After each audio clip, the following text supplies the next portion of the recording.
Para hablar de los números racionales, vamos a hacer un viaje imaginario en el tiempo, más o menos hace 4000 años atrás. O sea, cuando no había Facebook, no había Instagram, no había Twitter, no había YouTube. ¡Ay! Si no había YouTube, eso quiere decir que no estaba mi canal de YouTube. En fin, eso es lo de menos. La necesidad que tenía el ser humano por expresar cantidades, por intercambiar cosas, por realizar conteos, es que le permitió crear el conjunto de los números naturales, el cual en la actualidad lo conocemos como n, y está formado desde el 1, pasando por el 2, luego 3, 4, 5, y así sucesivamente hasta el infinito.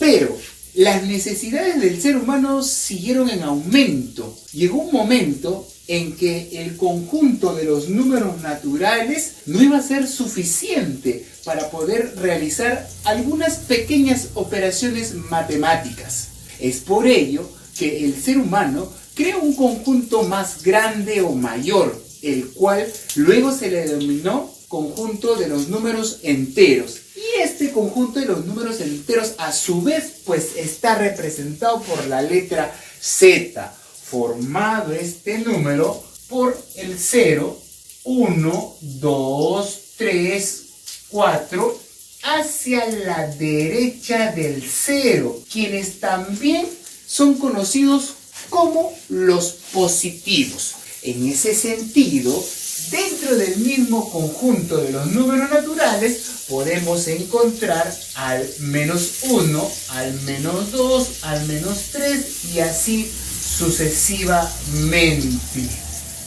Recuerda que cada vez el hombre iba creando conjuntos más grandes porque sus necesidades iban en aumento. Así como en la actualidad, el hombre hace 4000 años representaba un objeto con la unidad.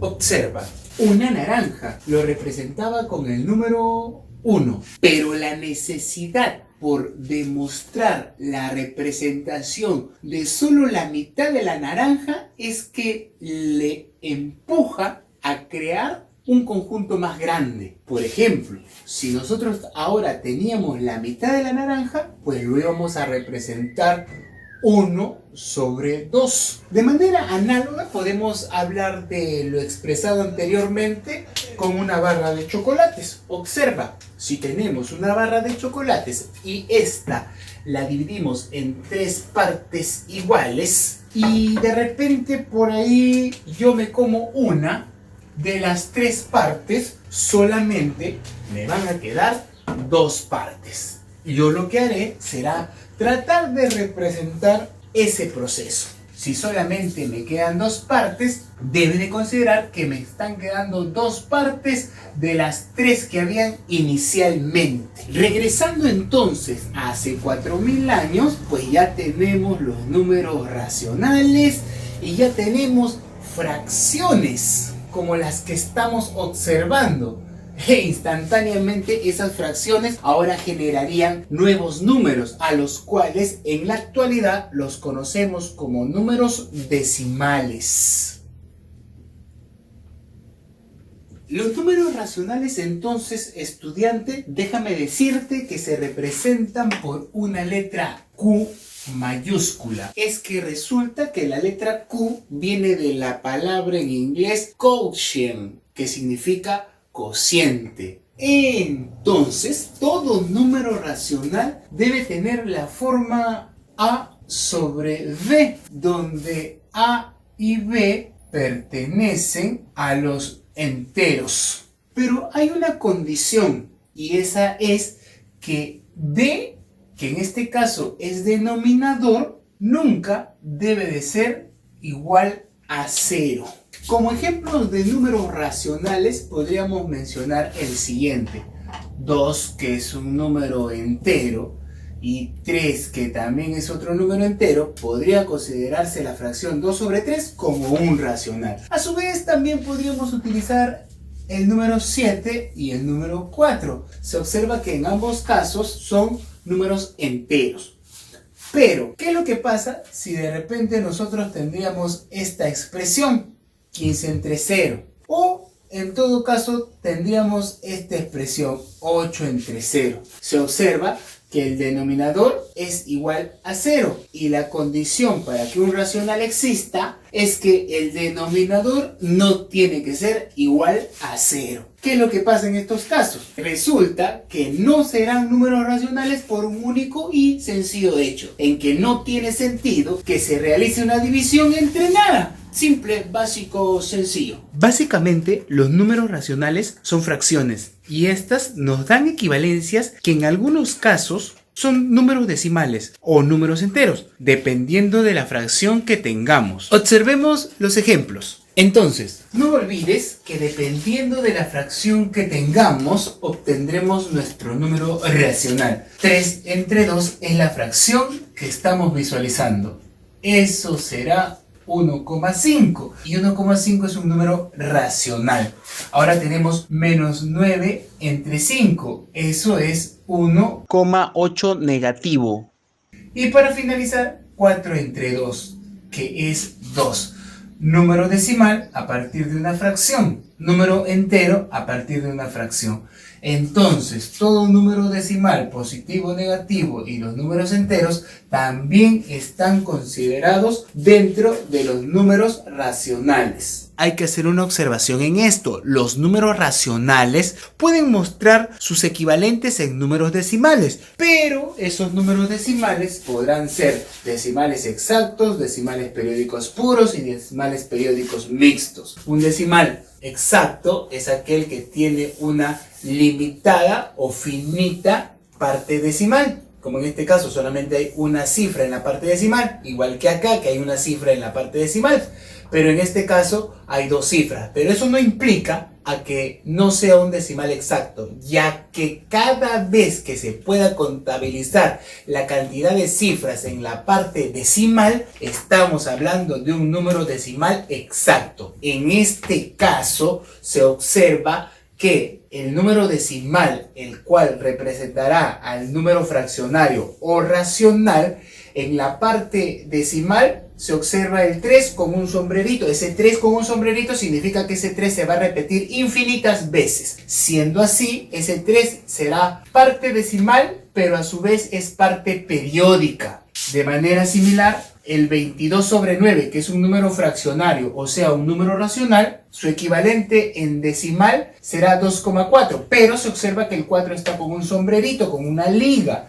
Eso implica a que el 4 se vaya a repetir infinitas veces. A su vez se entiende, por favor, que si ese 4 se repite infinitas veces, quiere decir que ese 4 es el periodo o la parte periódica del número decimal en la parte decimal. Y para terminar tenemos el decimal periódico mixto. Se observan dos fracciones o dos números fraccionarios. El equivalente decimal a la primera fracción será 7,234 y observándose una liga o sombrerito en el número 4, recuerda que eso implica a que el 4 se vaya a repetir infinitas veces. O sea, el número será 7,234444444444444, así infinitas veces. Recuerda que 4 entonces sería de la parte decimal, la parte periódica o el periodo. Y 245 es el otro ejemplo, que eso es igual a 1,237, o su equivalente decimal de esta fracción es 1,237. Recuerda que si tiene un sombrerito el 3 con el 7, quiere decir que ese 37 se va a repetir infinitas veces. O sea, el número será 1,237373737, infinitas veces, estudiante. 37 de la parte decimal será la parte periódica o en todo caso el periodo. De manera resumida diremos entonces lo siguiente. Los números que pueden representarse de la forma A entre B, o sea como fracción, son aquellos que les diremos números racionales. Pero tienes que tener mucho cuidado. Los números que presentan decimales infinitos pero sin periodo son los números a los cuales se le conoce con el nombre de irracionales. O sea, no se pueden representar estos números como fracción. Por ejemplo, raíz cuadrada de 2, que es igual a 1,4142135562 y así infinitamente. No se puede definir la cantidad de números decimales de la parte decimal. De igual manera, raíz cuadrada de 3. No se puede definir la cantidad de números decimales que haya en la parte decimal. Se observa que el número es 1,73205080 y así infinitas cifras decimales. Lo mismo va a pasar con el valor de pi, el cual es 3,141592,654 y así infinitas cifras decimales en la parte decimal. Lo mismo va a pasar con el valor de phi, conocido también como número áureo. Este valor será igual a 1,61803398 y así infinitas cifras para la parte decimal. Entonces, si encontramos números decimales con infinitas cifras en la parte decimal, entiende por favor que estás frente a un número irracional. Tanto los números irracionales como los números racionales y los números enteros, también los naturales, todos ellos forman parte de un conjunto mayor, al cual se le denomina conjunto de los números reales. Eso ha sido todo por hoy, estimados estudiantes. Nos vemos en una próxima sesión. ¡Chau! De la clase anterior, el día de hoy, resolveremos algunos ejercicios donde se presentan situaciones cotidianas utilizando números racionales. Para ello, tienes que estar muy atento. Situación 2. Elena va de compras con 180 soles. Gasta 2/3 de esa cantidad en ropa. ¿Cuánto dinero le queda? Vamos a resolver entonces el ejercicio número 2. En el análisis del ejercicio nosotros podemos extraer los siguientes datos. Elena tiene 180 soles, de los cuales ella gasta los 2/3. Recuerda que cuando hace el gasto, de los 2/3 es de la cantidad del dinero que ella dispone. Este ejercicio presenta dos formas de resolver. Empecemos con la primera forma hacia este lado izquierdo. Recuerda antes que la palabra de significa por y a su vez también entiende por favor que eso significa multiplicación. Cuando nos dicen 2/3 de esa cantidad será lo mismo que plantear de esta forma. 2/3 de multiplica, multiplicación, recuerda. ¿De quién? De esa cantidad, de la cantidad de dinero con la que Elena dispone, la cual habíamos dicho que es 180. Ahora, lo que se observa en este primer planteo es una fracción multiplicada por un número natural. Ello también se puede escribir de la siguiente manera: 2 por 180 como numerador y en la parte inferior como denominador 3. Ahora, estudiante, ese 2 por 180 es 360. Usted casi termina de resolver esta parte diciendo 360 entre 3 y eso será igual a 120. La segunda forma de resolver será considerar que si Elena gastó los 2/3, entonces ella se quedó con 1/3 de dinero, pero será 1/3 de lo que ella tenía. Si eso es cierto, entonces diremos una vez más 1/3 de lo que ella tenía, o sea, 1/3 de 180. Recuerda que lo que ella tenía inicialmente en dinero es 180 soles. Una vez más, tenemos una fracción multiplicada por un número natural. Esto se puede resolver de esta manera: 1 por 180 y en la parte inferior 3. 1 por 180 es 180. 180 entre 3 será 60. Una vez más, podemos decir que ese 60 es lo que ahora ella tendrá después de haber realizado el gasto. Y este 60 es 60 soles. Situación número 4. Los dueños de un restaurante cultivan sus propios tomates, hierbas aromáticas, acelgas y otros vegetales que utilizan en la preparación de sus comidas. Para el riego de sus plantas han construido un reservorio cuya capacidad es de 6,25 metros cúbicos. Si al cabo de unos días han utilizado los 2/3 de esa cantidad, ¿cuántos metros cúbicos de agua todavía quedan en el reservorio y a cuántos litros equivale? Considera un metro cúbico igual a 1000 litros. Vamos a extraer los datos del ejercicio que nos permitan realizar la resolución de este. Se observa que la capacidad del reservorio es 6,25 metros cúbicos. Se gasta, por dato del ejercicio, 2/3 de la capacidad. Ahora, muy importante, estudiante, ya lo mencionamos en la resolución anterior, que si se gasta 2/3, entonces lo que quedará será 1/3. Pero hay una observación por hacer. ¿Por qué si se gasta los 2/3 me quedará 1/3? Es que resulta que siempre lo que se gasta y lo que queda sumados siempre tendrá que ser la unidad. Si se gasta 2/3, entonces le quedará 1/3, ya que 2/3 más 1/3 es igual a 1. Vamos a la resolución. Recuerda que si gasta los 2/3, entonces le queda 1/3. Ese 1/3 es el que vamos a utilizar. ¿1/3 de quién? Es 1/3 de la capacidad total, o sea, 1/3 de 6,25. Tampoco te olvides que la palabra de significa multiplicación o por. Se observa una fracción multiplicada por un número decimal. Eso se puede escribir 1 por 6,25.